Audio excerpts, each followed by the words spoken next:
उस समय इंसान को लगता है कि मैं सुसाइड कर लूं, कुछ ऐसा हो जाए कि क्योंकि मैं अच्छा नहीं फील कर रहा हूं।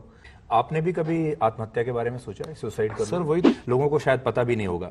तो आपको क्या लगा था, आप बर्नआउट हो गए थे, आप डिप्रेशन में चले गए थे, या आप उस स्टारडम जो आपको नई नई मिली थी उसे आप संभाल नहीं पाए थे?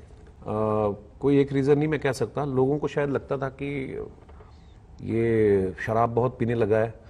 कभी आप सोचते हो कि अपने शो में अब आपको पॉलिटिशियंस को भी बुलाना चाहिए? जैसे मान लीजिए कभी मोदी जी को आप इनवाइट करें कि जरूर सर, मेरे को भाई चुनाव से पहले जो नेता हैं वो भी अपने आप को प्रमोट करते हैं, चुनाव से पहले प्रचार के लिए जाते जी हैं। जी जी। तो कभी वो मान लीजिए मोदी जी को अगर आप कभी इन्वाइट करना चाहें तो आप चाहेंगे कि वो आए आपके शो में? सर आज तक के खास और बेहद ही पसंदीदा कार्यक्रम सीधी बात में कॉमेडी के बादशाह और एक्टर कपिल शर्मा ने सुधीर चौधरी से एक्सक्लूसिव बातचीत की। कपिल ने इस बातचीत के दौरान अपनी आने वाली फिल्म जुगाटो, कपिल शर्मा शो और निजी जिंदगी के बारे में कई किस्से साझा किए। उन्होंने बताया कि उनकी जिंदगी में एक ऐसा वक्त आया जब वो आत्महत्या करना चाहते थे। अपने संघर्षों के दिनों को याद करते हुए कपिल भावुक भी दिखे। जब कपिल से पूछा गया कि क्या वो कभी पीएम मोदी को अपने शो पर बुलाएंगे, तो इस सवाल का जवाब देते हुए कपिल ने कहा कि मैं पर्सनली जब पीएम मोदी से मिला तो उनसे कहा था कि सर कभी हमारे शो पर भी आइए। उस समय उन्होंने मुझे मना भी नहीं किया। उन्होंने कहा अभी तो मेरे विरोधी ही बहुत कॉमेडी कर रहे हैं, आएंगे कभी। मान लीजिए मोदी जी को अगर आप कभी इन्वाइट करना चाहें तो आप चाहेंगे कि वो आए आपके शो में? सर मैं सीरियसली बताऊं, मैंने पर्सनली जब मिला मैं प्राइम मिनिस्टर साहब से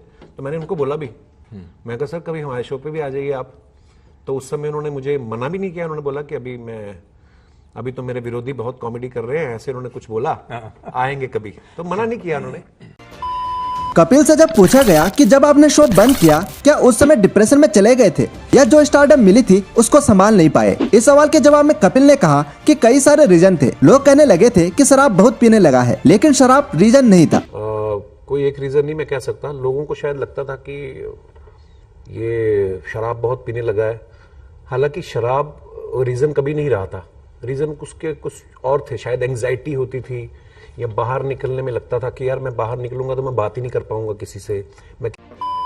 कपिल ने कहा कि जब शो बंद हुआ तब वह मेरा डार्क फेज था। उस समय सुसाइड के भी ख्याल आते थे, लगता था कि कोई अपना नहीं है, ना कोई ख्याल रखने वाला। कभी आत्महत्या के बारे में सोचा है, सुसाइड कर? सर वही तो मैं बोल रहा हूँ कि ये फेस में ऐसा ही लगता था। मुझे ऐसा लगता था कि यार सारे कोई है ही नहीं अपना, दिखता नहीं ऐसा कुछ, क्योंकि घर वालों से आप शेयर नहीं कर सकते थे। मैं जिस शहर से आता हूँ वहां पे तो अभी भी शायद मेंटल हेल्थ के बारे में बहुत हमारे वहां पे नहीं लगता अभी। दोस्तों आप कपिल शर्मा को कितना पसंद करते हो कमेंट में जरूर बताइएगा। वीडियो पसंद आई हो तो लाइक कीजिएगा और ऐसे वीडियो देखने के लिए चैनल को भी जरूर सब्सक्राइब कीजिएगा।